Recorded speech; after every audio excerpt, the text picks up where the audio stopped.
I mean, man, like what an exciting time we're living in. A lot of people say it's kind of like this weird like limbo because like we've experienced all this amazing like change in the last like 5-10 years of the internet. Yeah. But there's all this new stuff coming like artificial intelligence, AI, yeah. robotics, AR, virtual reality, cryptocurrency, and it's like not quite there yet, right? So we're in this kind of like limbo to like the next evolution. Yeah.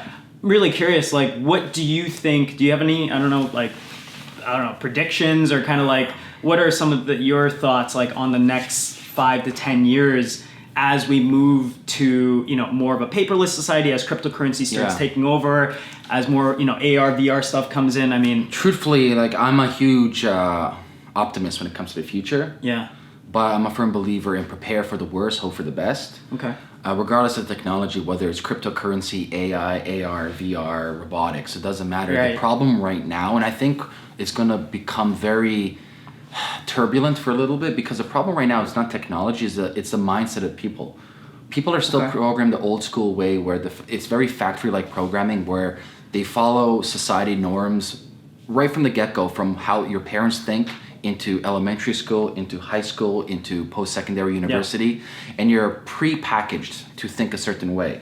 So you have to follow this linear path. Yeah. And that path is very destructive for the consciousness of possibilities. And that's the issue right now. So regardless of what and I see it all the time, like you and I talk about this, I'm going to walk on the streets and people look at us like we're fucking from the year 2030, like we're crazy. Sure, I actually have a hard time connecting and communicating with certain people. I just can't, and that's why I only talk with awesome, cool people. Yeah, and we do kind of cool, weird stuff like this. Yeah, so I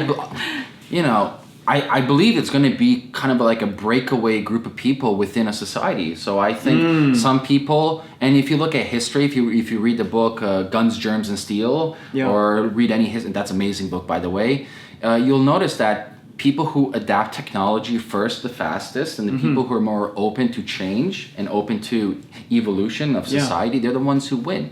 And I think the whole idea of like nation states of the future will probably be obsolete. I don't see like Canada, United States being. I think we're going to see more kind of like republics maybe in the future. Yeah. Because this need of this, like think, for example, one president, like for example, Trump. Sure. I think that's such an archaic system where you have one president controlling 400 million people. Right. It's so archaic. He became the leader of the most powerful country. It's archaic, man. Completely archaic. I think the whole model of even how we have a president or a prime minister or this like elected one official, it's completely non-productive in the year 2016. And I think a brand new system has to be created, whether that is like a decentralized or kind of like a fiefdom republics where you have like a city state or like a city country like Singapore. Like look what Singapore did in 50 years. Holy shit. GDP gone the roof. It's insane. Like the growth in 50 years. Like, and their population is 4.5 million. That's like very similar. Exactly. I was going exactly there. Yeah. So going back to the future, I think the future is very bright, like always. I think we're living in the most abundant time possible. I think we're also on the precipice of the biggest historical shift of society we ever. What I mean by historical shift is like we're at that cross bridge with the old way of thinking or the old system of the industrial revolution with the new way of thinking, which may be like more automation, robotics. Like for example, Pittsburgh has 5 self-driving Ubers on the road. San Francisco has self-driving Ubers. Yes. In Europe, they have full self-driving Volvo trucks, 18-wheeler trucks, about like 15 of them going across continental Europe. And like a lot of people have to understand, like the old system is broken. Completely broken. I want to say broken is that it was actually engineered perfectly, but the old system is non-applicable today.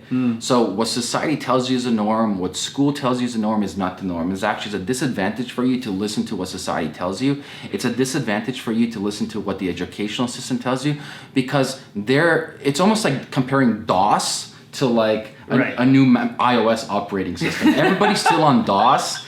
Well, you and I maybe are on like iOS or Android. We're open source. We're open source right now. We're open source Android right now, and everyone's still on DOS, like 1994. And you know what? I think it's going to take more leaders such as Jay coming out and then speaking and using the resources that we have, because YouTube wasn't around 10 years. It's about 10 years old right now. 10 years old. Yeah, so 10 years ago YouTube didn't exist. And you have now Snapchat. You have all these different mediums. So even though people, this is an interesting thing. We view the world as very big, but it's not. Like if you really think about like all the leaders around the world, like let's use social media as like our data pool. Yeah. How many people can you count on your finger that you respect on YouTube? Like, oh my God, that person delivers massive value. How many people can you say I read their blogs and deliver massive value? You know, I would say now the barrier to entry of entering any space is so low. The amount of shit out there is garbage. Yeah. garbage. So I'm telling people, like, if you want to change the future, don't try to change people. I'm a firm believer in what Rumi said. Yesterday I was clever, want to change the world. Today I'm wise, want to change myself. So start with yourself. Become the leader. Speak out. You know, educate people. Add value. Don't become normal. This becoming normal is the worst. The worst thing possible is to be normal. You have to be different. Become an outlier and become contrarian. Think outside the box. Completely think differently. And if everybody's going right, go left. Anytime you hear anybody talking absolutes, like this is exactly like, you know why I know blockchain and Bitcoin is going to explode? Because every motherfucker that I know is saying it won't. As soon as you hear anybody, and especially when there's a tipping point of people saying it won't, you know, I'll bet my houses on it that it's going to happen. Well, it's just kind of like, you know, not to make this political by any means, but everybody, I would say, majority of the world, it's fair to say, did not think Trump was going to win. Yeah. But, you know, it's funny, I was actually reading Propaganda, Edward Bernays, I know you recommend it, but like, when someone is so, like, when there's so much press talking about why that person can't do it, it's almost the same as saying, like, you know, celebrating them in a way that it's not highlighting that they can do it, but his name was out there like every second of the time, and it was like, man, there's a really great chance he could win. Well, I knew right away he's going to win. Right away. You know, the ingredients to the recipe were there. Yeah. And it was a perfect combination of everything. Like for the first time ever, you have somebody not part of the establishment. For the first time ever, you have somebody speaking their mind. Regardless if you like what he said, you know, obviously he says some like interesting things. Yeah. Regardless, like here's a person that's breaking everybody's norms, and in NLP we call it pattern interrupt. He was interrupting everyone's pattern. He goes on stage, beat the guy up, I'll pay for your bill, and you know, grab her by the whatever. Like people are like, what the fuck? Who's this guy? You know what I mean? Right, exactly. Right? So he's giving you shock doctrine treatment and breaking your patterns, and then people are like, yo, I can kind of relate to this guy. You know? And Hillary, she's the definition of a corrupt. Well, she followed everything by the book. She's part of the problem. She is the problem. So people are fed up, completely fed up. Right. And, you know, people like poo-pooing on Trump. I don't know, man. I'm a firm believer in give a person due credit when, or I want to say due credit, give a person a chance. Yeah. You know, he was democratically elected. This is my other, like, beef is like, now you're bitching because democracy worked. Right. Because he played the system. He played the whole, you know, media, all the stuff that people said that they didn't like. Like he just was smarter enough to he won by a landslide. Yeah, like it wasn't close. No. He crushed it. And that's amazing. Give the man an opportunity and let's time speak for itself. Instead of you fucking bitching and moaning, I think people should just empower themselves. Like, listen, governments don't care about you. I'm sorry. They just fucking don't. You need to care about yourself. You need to figure out how you can become the best version of yourself. Mm-hmm. Don't rely on government pensions. Don't rely on government programs. Don't rely on anything from the worst is relying on government security. Anytime you have to rely on anybody, you're fucked. You're fucked. You're in a disadvantaged situation because now you are a slave to that institution. Yeah. You are a slave. So figure out how you can empower you and your family. So becoming smarter at what you do, having more opportunities, creating more wealth, becoming healthier, thinking outside the box, reading interesting people's works or watching interesting videos, and like really understanding how the world really works. I think you're gonna have a massive benefit and advantage over everybody else because everybody's consuming the same shit, listening to the same shit, and therefore becoming very robotic-like. It's like the movie with Christian Bale, the first original Matrix, they call it. It was called Equilibrium. Yeah. Was it Equilibrium? I haven't heard this, but I'm gonna check it out. It was like the Orwellian future where there's no emotions allowed, and this sounds dope. I'm gonna find it. Oh, a sick fucking movie. Yeah, I don't know if it's Equilibrium kind of or something like that, but it was like at first, it was kind of like the inspiration for the Matrix. Incredible. Yeah, with Christian Bale, yeah. Well, you know what's funny, like what you're saying is like, you know, there's so many people that telling people like, oh, you should do this, like you should be, like, you know, as you're saying, I'm like, you know, this is part of the reason why we're probably entrepreneurs is because, you have figured out a way to think for yourself. And you figured out at one point or another, you're going to say, okay, you know what? I believe this to be, this is my framework. Yeah.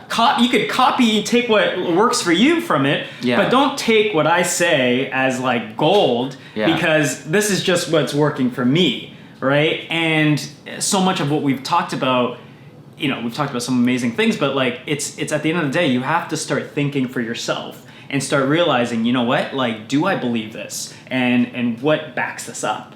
So I love and I say question everything. Yeah. Question your religion, question what your parents tell you, question what society tells you, and I would say become your own detective. Yeah. I think we take everything as hearsay, like anything we hear from anybody is like, oh, that must be true.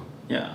And this is for example, we look at social media. Social media, it's very interesting. Social media, it's innate. It's not good or bad. It's just it's a technology, but at the exact same time, man, the manipulation going on there is quite dangerous. Right. I think at least spending a day or two without any social media per week is really healthy.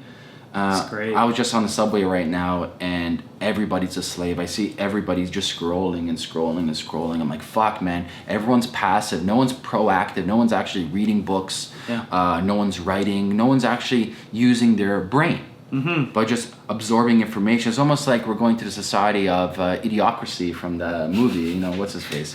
Luke Wilson. Yeah, Idiocracy. Right. If you haven't seen it. It's almost like a mockumentary or a real documentary. We have so many movie suggestions in this one. Yeah. But man, just fuck, man. So okay, let me ask you this before we kind of wrap up here. But you mentioned autonomous cars. Yes. I mean, I find it fascinating, yes. Right? Like if you're a truck driver watching this, man, it's kind of crazy, like what's happening to an entire industry where people were like, oh, I have to be in a car and be active driving all this time. And then when we think about Uber and how all the different protests have been happening the last couple of years, man, imagine there's Uber self-driving cars. Now nobody, no one's going to have, no one's going to be a driver, there's right? going to be probably some Uber delivery working with Amazon, something around that. Yeah. But at the end of the day, I think the taxi industry, Uber drivers, and any transportation is about to be disrupted because I'll give you an example. I said this the other day. If I take an Uber from downtown Toronto to North York where I live, if it's by myself, it's about like $30-ish. If I take Uber Pool, obviously that's split among whoever goes in the car. So let's say it's four of us, so it's like maybe like $12 each with something or whatever, So it's quite affordable at that rate going, I think it's like 17 kilometers or something. Sure. Right? It's super cheap. Yeah. Well, what happens when this happens where Uber does not have to pay anybody. So a self-driving car comes and picks me up with somebody else. They don't have to charge $30-$40 regular rate. There's nobody to pay. They own the car. So for them to profit, they can easily just charge $20 for the trip split among 4 people. So my original price of like say $10 to $12 split is cut in half. So I'm paying like $6 or so to go to North York from downtown Toronto. Yeah. What does this do to our public transportation system? Good. We need competition. Our public transportation system in Toronto fucking sucks. If TTC's listening, get your shit fucking together. Horrible shit. I refuse to take it majority of the time. It's garbage. Garbage. Okay, but so here's my question. If we have selfless driving cars, right? Cars that drive itself. Yes. What do you think, do you think we're going to start decking out, are we going to have selfless cars where it becomes our mobile office? Of course. Right? Are we going to be doing an interview in a car? Why not? Just like we have a driver, what have you. Or we could do a webinar or whatever. Why not? It is, VR right in the car. VR right in the car. Or do you think there'll be any, I don't know, particular, I'm sure there are companies that are will move into the space and start capitalizing, because that will become time. Yeah, well, the biggest hurdle is not self-driving cars. The technology is very old. It's not complicated. It's just a bunch of lasers and cameras. That's all it is. It's an echo sonar with lasers. They've been testing for years. Yeah, that's all. They use photons to go back and forth to determine the distance. It's not complicated tech. However, the problem right now is the insurance policies. That's the biggest kind of hurdle in front of them, because let's say I have a self-driving car, Jay doesn't, we crash. Well, whose fault is it? I don't want my rates to go up. And then laws on the road. Right. Do you need a license anymore? Like, what happens? Is there a default feature? Like, if in case something happens, you want to now grab it to manual mode. So then, do you need a license? Like, there's so many of these legality issues. So, but the biggest hurdle right now is insurance policies, and they're trying to figure out ways. Like, well, we're literally at the time where we're going to have hybrids of, like, say, even 10% of cars will be like self-driving, and 90% will be manual. Well, something happens. What are the laws?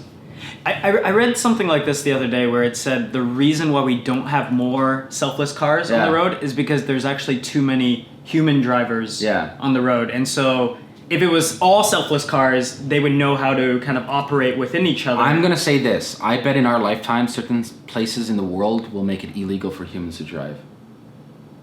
Because it'd be too dangerous. Way too dangerous. We suck at driving. I'm sorry, but we fucking suck at driving. It'll be like that Will Smith movie, the iRobots, where like he goes in like manual, he like overrides whatever the system, and then they're like, "You're driving manually? Are you crazy?" We're not good drivers. The computer's smarter. They're not distracted by our phone, which everybody's on their phone. They don't get tired. You know, they're not wired. They don't have any of these human biological properties.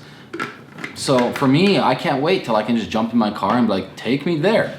Yeah. Or I just do work, or take a nap. Yeah. You know what I mean? Like, whatever. I don't care. Well, and you know what? I think that's another opportunity for, not just for people to, I think that's another opportunity for like how people leverage their time. Yeah. Right there. Like, can you be, like, what are you going to choose to do in this like self-driving car? Are you going to scroll through Facebook? Yeah. Are you going to scroll through YouTube? Or are you going to decide to, leverage that hour or two that you get back now? Yeah. Probably a lot more if you're on the road all the time. Yeah. And are you going to be able to move your business forward, your life forward, all these things? Mm-hmm. So, I don't know, just an opportunity to think about. Massive opportunities. Like, I'm so excited for the future. I'm so excited for the possibilities that people have. There's so many new opportunities people have to make money. So many more opportunities. And people need to understand this. It's not just about making money as being an entrepreneur. It's like, there's so many ways you can now supplement different forms of income, whether that is Ubering, whether that is Airbnb, whether that is, like, for example, one of my mom's friends, she'll grab old furnitures from garage sales, and she'll make it, and she's an artisan, so she'll spend maybe a weekend, and she'll make it look nice and polish it and furnish it. And she goes on Etsy and sells on Etsy. She kills it. She makes like an extra like $500, $1,000 a week. And she works full time too. Yeah. Right? There you go, yeah. So you have so many different opportunities to supplement your income. And it's just going to grow more and more and more and more, yeah.